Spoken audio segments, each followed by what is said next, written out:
보시라고 계속 옆에 앉아 있었으면 좋겠는데 바쁘시니까 가시기 전에 우리 김병만 씨도 조수미 씨께 한 말씀 해주시죠. 네. 저는 오늘 정말 너무 영광이었고요. 네네. 저도 선생님처럼 정말 존경받을 수 있는 그런 코미디 분야의 조수미가 되도록 저도 노력하겠습니다. 좋은 얘기네요. 네. 이렇게 같이 앉아 계시지만 분야는 다르지만 각자의 자리에서 늘 최선을 다하는 이 시대의 달인들이라는 생각이 듭니다. 네, 오늘 첫 만남인데요. 앞으로도 좋은 만남 유지했으면 하는 바람이고요. 오늘 진심으로 나와주셔서 감사드립니다. 감사합니다.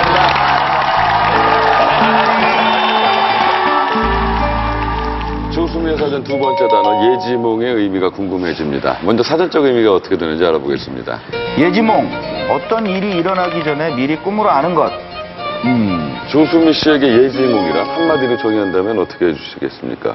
저희 어머님이 생각이 나네요. 어머님께서 꿈을 굉장히 자주 꾸셨어요. 네. 그리고 특히 제가 외국에서 콩쿠르를 할 때마다 네. 전화를 했거든요. 국제 전화를 했는데 엄마 저 콩쿠르 나가요. 어떻게 될 것 같아요? 그러면 1등이야 1등 그러세요. 네. 근데 꿈을 꼭 그렇게 좋은 꿈을 꿈을 꾸셨더라고요. 꿔주신 거예요? 네. 그럼 실제로 1등을 하셨나요? 그런데 네. 그 꿈이 맞고 틀린 거를 떠나서 일단 꿈이 너무 좋았어. 잘 될 거야. 이렇게 하니까 벌써 자신감이 생긴 거예요. 네. 그래서 노래할 때도 잘하게 되고 좀 그런 게 있어요. 어머니께서 그런 식으로 그럴 수 저한테. 있죠, 네. 근데 이상하게도 다 1등을 했어요. 네. 그럼 실제로 꿈이 맞은 경우도 있는 거네요? 제가 노래를 좀 잘하잖아요. 인정합니다. 어머니께서 어떤 꿈 꾸셨다 뭐 이런 얘기도 해주신 적이 있나요? 근데 제가 태어났을 때 네. 꿈을 꾸셨는데 네. 이렇게 기와집에 그냥 누런 호박들이 그냥 이렇게 걸려있는 그런 꿈을 꾸셨대요. 초가집에 호박이 주렁주렁. 주렁주렁. 꿈 중에 그렇게 좋은 꿈은 아니네요. 네. 꿈만 놓고 봤을 때. 제가 성악가가 된 이유가 네. 저의 꿈은 사실은 아니었어요. 네, 제가 성악가가 되고 싶어서 됐던 건 아닌 것 같아요. 어머님의 바람이자 꿈이셨나요? 그 어머니는 이제 성악가가 꿈이셨고 저를 가지실 때부터 어머니께서 그렇게 거의 매니아처럼 좋아하셨던 마리아 칼라스의 앨범을 24시간 들으셨어요. 그 어머니는 제가 태어나기 전에 이미 내가 딸이 태어나면 성악가를 시키겠다고 준비하고 결정을 다 이미 하시고 그거를 실천에 옮기신 분이에요. 그래서 저는 어머니의 꿈을 제가 보답해 드릴 수 있어서 굉장히 행복한 것 같아요. 예. 근데 개인적으로는 다른 일을 했어도 좀 잘했지 않을까. 제 어머니는 예술가적인 감성을 가지신 분이었지만 한편으로는 저에게는 굉장히 엄하고 무서우신 분이셨어요. 어렸을 때부터 피아노를 8시간 쳤어야 했고 또 문을 안 열어주시고 제가 못 치면 그리고 어린아이에게 너무나 많은 그 피아노, 뭐 피겨 스케이팅, 미술학원, 뭐 공부 굉장히 바쁜 아이였어요 저는. 그러니까 제대로 아까 왜 곰민형을 좋아했냐고 그러는데 인형하고 제대로 놀아본 적이 많이 없어요. 예. 그래서 저는 너무나 저처럼 오랜 시간을 가두어서 이렇게 공부하고 피아노 치고 이런 거는 저는 사실 굉장히 불만이 많았어요. 어머니가 무서워서 또 어머니가 싫어서 울은 적도 꽤 돼요. 내가 왜 이렇게 살아야 하는지. 그렇죠. 예전에 그럼 어렸을 때는 그 소위 말하는 사춘기 때 그때는 그럼 반항심이나 이런 거 안 들었나요? 참 많이 들었죠. 어머니의 꾸중을 참 어렵게 저는 생각을 했어요. 왜 내가 항상 가서 1등을 해야 하며 왜 내가 이렇게 연습을 해야 되며 그게 항상 저는 불만이 많았던 아이였던 것 같아요. 그리고 가장 큰 불만은 역시 다른 아이들처럼 자유시간이 없었다는 거. 네. 네, 그런 게 아직도 제가 보면 이렇게 바비 인형도 좋아하고 이렇게 곰인형 보면 지금 미치고 약간 이런 거 이렇게 아직도 이렇게 사람을 보면 이렇게 네네. 애정 결핍인 점을 이렇게 껴안아야 되고 만져야 되고 스킨십이 있어야 되고 제가 그게 하도 이상해서 한 분을 찾아가서 물어봤어요. 내가 뭐가 좀 불안한가. 가만히 있질 못하고 뭔가 이렇게 계속 만져야 돼. 근데 아무래도 어린 시절에 이렇게 좀 너무 힘들게 이렇게 껴안아 하고 다독거림을 많이 못 받았지 않았나.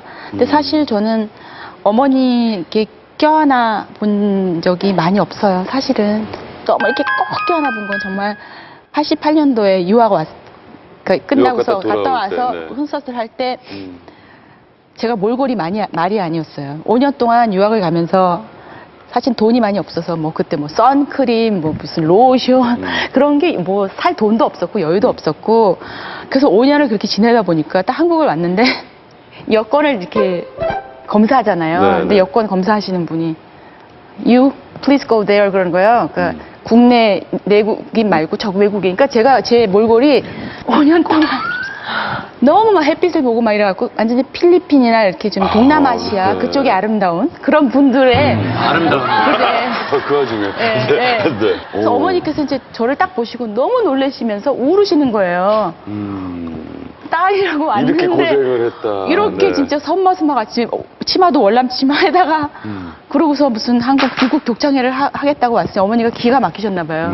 그래서 그때 어머니가 오시는 걸 보고 제가 어머니를 꼭 껴안아 드렸는데 엄마가 얼마나 보고 싶었는지 그 한 번의 껴안음으로 엄마에 대한 원망, 나를 유학을 보냈는지 왜 이렇게 혼자 고생을 시킨 그 한 번의 껴안음으로 모든 게 진짜 다 이렇게 눈 녹듯.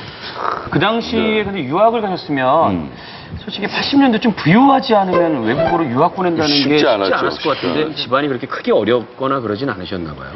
네, 그래서 제가 참 하나 놀라는 게 많은 분들이 조수미 씨 하면은 굉장히 돈 많은 집에서 여유 있게 자라서 유학 갔다가 아주 승승장구한 그런 케이스로 이렇게 생각을 하시는데요. 저는 그렇게 봐주셔서 너무 좋아요. 저는 구차한 거 딱 싫거든요. 네. 예, 저도 뭐 아버님이 어떻게 힘들게 사셨고 이런 얘기는 저는 어디 가서도 많이 하고 싶진 않지만 또 솔직하고 또 정직한 사람이라 또 있는 그대로를 얘기 드리자면은 저희 아버님께서는 굉장히 그 작은 오파상을 하셨어요. 네. 또 그 당시 사업이라는 게 될 때도 있고 안 될 때도 있는 예, 거예요. 예. 그렇죠?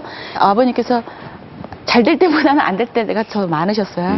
사실 어머니 모습이 늘 이렇게 좀 근심해 있으시고 하는 거 봤는데 유학을 그렇게 떠밀게 거의 네. 생각지도 않게 가게 됐을 때 3일 후에 떠나야 되는데 비행기 값을 아직도 못 구하셨어요. 아, 그런 상황이었어요. 떠나기 3일 전에 갑자기 무슨 작은 일이 비즈니스가 되셔서 비행기 값 되는 돈이 딱 나온 거예요.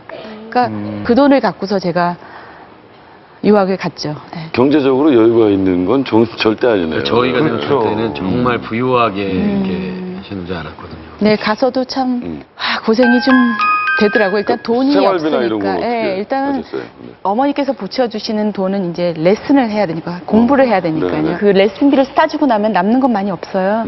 그래서 뭐 학교 갈 때도 버스 그 티켓도 그냥 공짜로 타서 걸려서 많이 좀 타서 그랬고, 걸려. 예. 아. 그래서 먹을 것도 좀 많이 좀 못 먹어서 3개월 후에는 좀 제가 버스를 타다 이렇게 쓰러졌어요. 많이 못 먹고. 그러니까 돈이라는 게 그래서 제가 참 이제는 돈을 쓸 수 있는 여유가 있지만 그래도 함부로 뭐 이렇게 물건 같은 거를 잘 못 버리겠더라고요. 예, 뭐 이런 청바지부터 시작해서 뭐 지금 제가 연주 여행 다니는 가방도 20년째고요. 지금 무대 화장, 메이크업 할 때 입는 옷도 어머니께서 주신 그 가운을 그대로 입고 있어요. 그러니까 그런 게 굉장히 돈보다도 훨씬 중요한 그런 거라고 생각을 해요. 그러면 사실 콩쿨 준비할 때 보면은 대부분 가족들이 도와주고 예, 이러잖아요. 그쵸, 그쵸. 그 예. 정말 힘들고 서러웠을 것 같아요.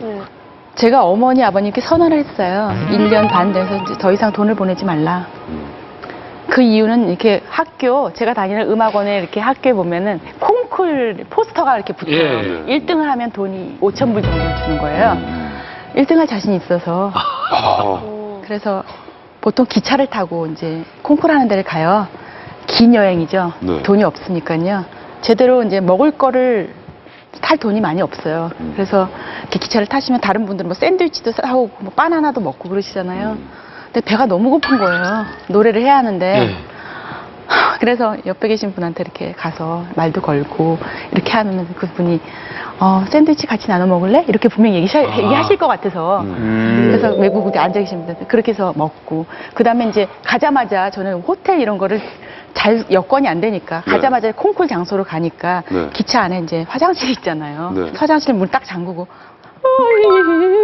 막 이렇게 발성 연습해보고 내 목소리가 괜찮은지 한 번은 이렇게 화장실 문을 딱 열고 나오는데 어떤 부인이 이렇게 기다리고 계시더니 Are you well? Are you okay? 나보고 어디 아프냐고. 예, 내가 그런 소리가 나오니까. 개성을 계속 네. 지르니까 배고팠지만 어떻게 잘 해내는 것 같아요. 그러니까 예. 콩쿨이 거의 예, 거의 부모님 부담을 덜해주기 위한. 예. 사실 그 어린 딸의 재능을 보고 이렇게 외국으로 유학을 보낸다라는 거 그것도 예. 사실 어머니 입장에서도 쉽지 않은 결정이셨을 그렇죠. 것 같아요. 어머니의 강인함을 느낀 게 언제인가요? 가장 아버님 임종을 제가 보려고